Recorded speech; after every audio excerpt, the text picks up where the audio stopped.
Welcome to another podcast of the current situation Manchester United.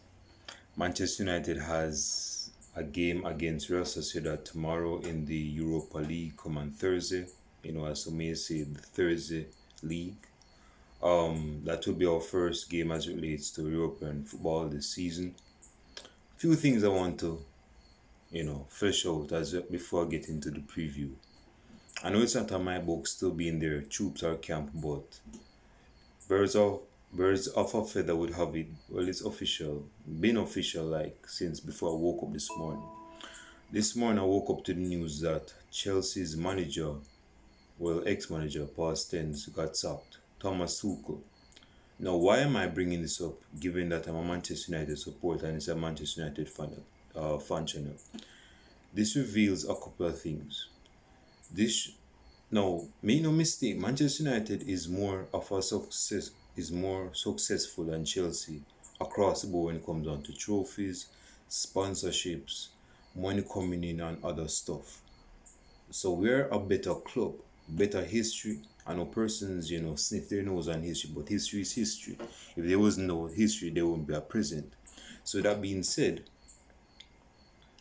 the reason I'm addressing this is that tells again this brethren won them a Champions League title last season in May of 2021, and he won two more trophies, the Super Cup and the Clubs World Cup. So this brethren didn't just leave on E. He didn't leave with he had no trophies won for Chelsea, and he was sacked. What is the message behind that sacking? It tells you that it doesn't matter what you have won in the past. What you're doing right now speaks for itself. And we have to Chelsea is no Manchester United when it comes down to being toe to toe in terms of Manchester United and their success and competence in winning trophies. But this is a Real Madrid approach. You can't be doing certain stuff as a manager, losing games, losing the dressing room. Because let's be honest, Tuchel was a bit losing the dressing room a bit. Maybe not as extensively, but knowing his personality, knowing that he's high energy and he's demanding, this given his frame, he still he can probably be overbearing. And despite the defenders he's signed, there have been big loopholes of defensive wars in man's defense. But the point is why I brought this up was because Manchester United under Ole Gunnar Solskjaer has been very lenient, and we haven't this. We had to wait until 3 years, almost 4 years, to have the cojones to sack this brethren, this Norwegian PE teacher, as some may have it, and this brethren didn't win no trophies. Tuchel has been at Chelsea, was past tense, was at Chelsea for 1 year and a couple months. No, that's a lie. 1 year and about 8 or 9 months. And my man won the Champions League and two more trophies.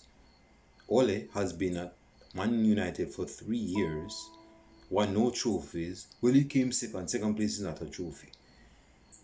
And he got sacked after 3 years. So that shows you the leniency / the hardlineness when it comes on to certain clubs. Again, bro, we need to not to stoop into the camp of Chelsea, but we need to take a page out of that book.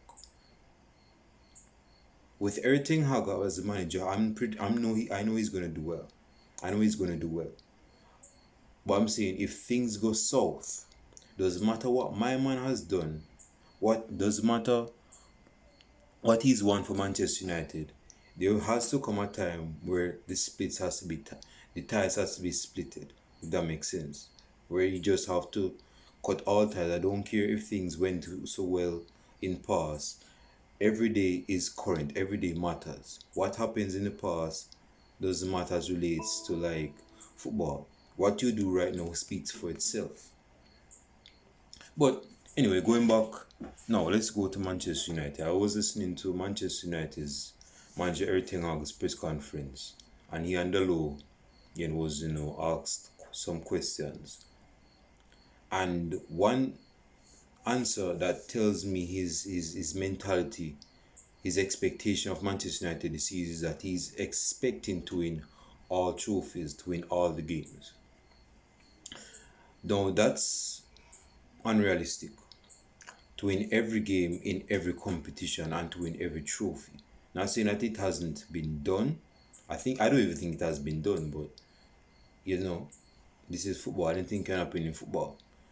But I get where he's coming from. He's basically saying that Manchester United has the squad to win trophies, has a squad to win the Europa League, and do well in the world in I was about to say World Cup, in the Premier League, and definitely in the FA Cup and Carabao Cup. Basically, one of the pressers was asking him, say, "Oh, say players are just burning in their seats to get a game.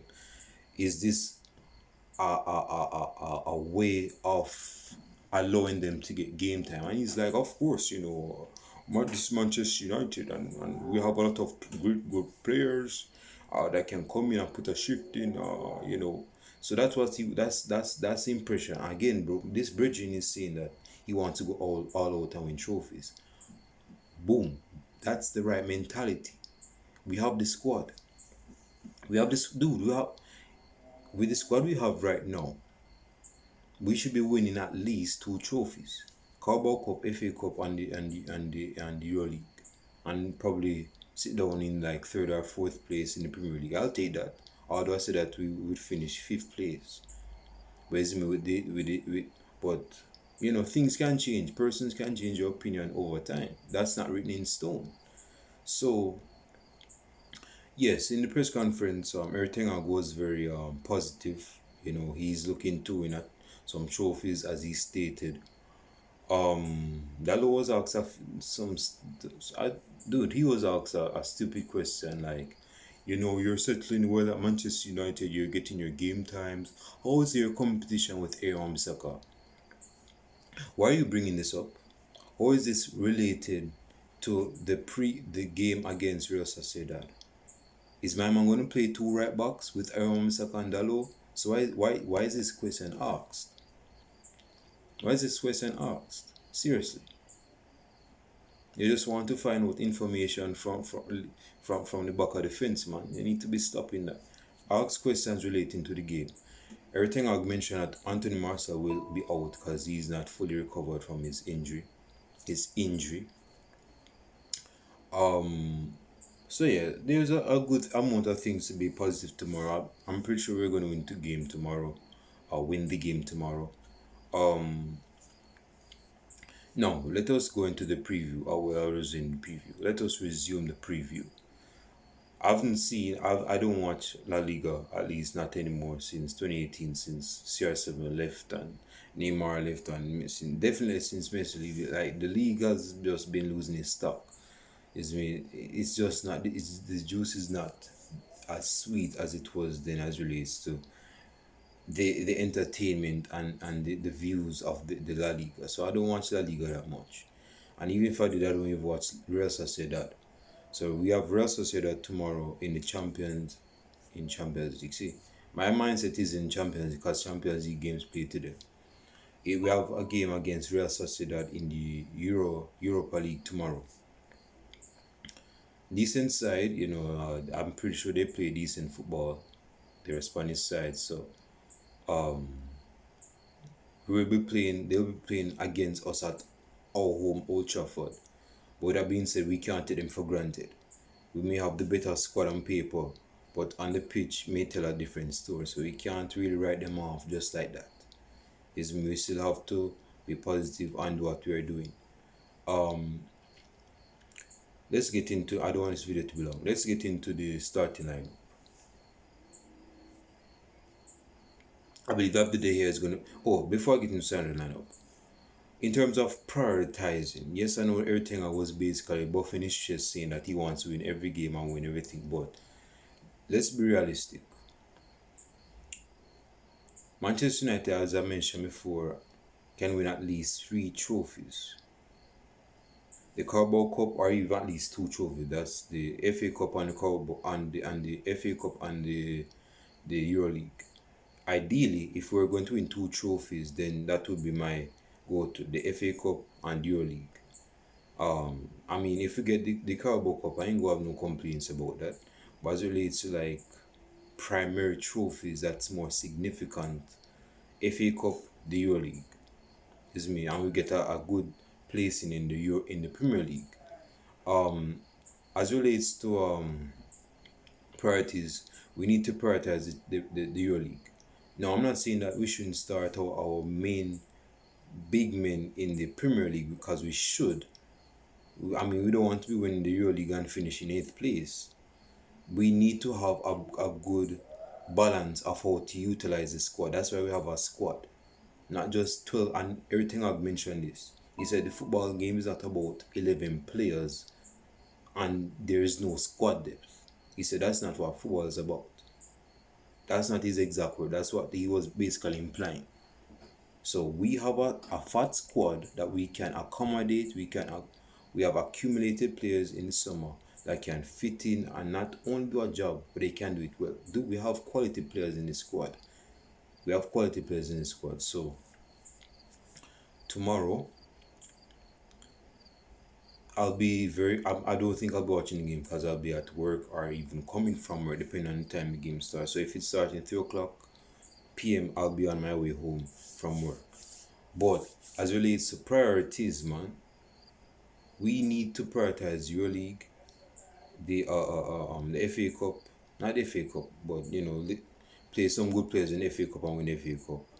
And the Premier League, try to get a top 4 finish in the Premier League and win the FA Cup and Euro League. That's good. That's good for me, at least in his first year as manager, Erik Ten Hag. That's good. So my starting event tomorrow is this. Before I finish my video, David De Gea. Seeing that Dalot was in the presser today, I'm guessing that he's gonna start tomorrow. So consistency matter, right? Dalot at right back, centre back. Christ.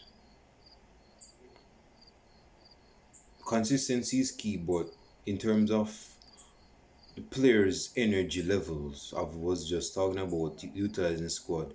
I'm guessing that Victor Lindelof will be starting tomorrow. Kind of a bold claim on my end, but I'm going with him with Victor Lindelof with I don't want to say Harry Maguire, but I'm guessing that he's gonna start.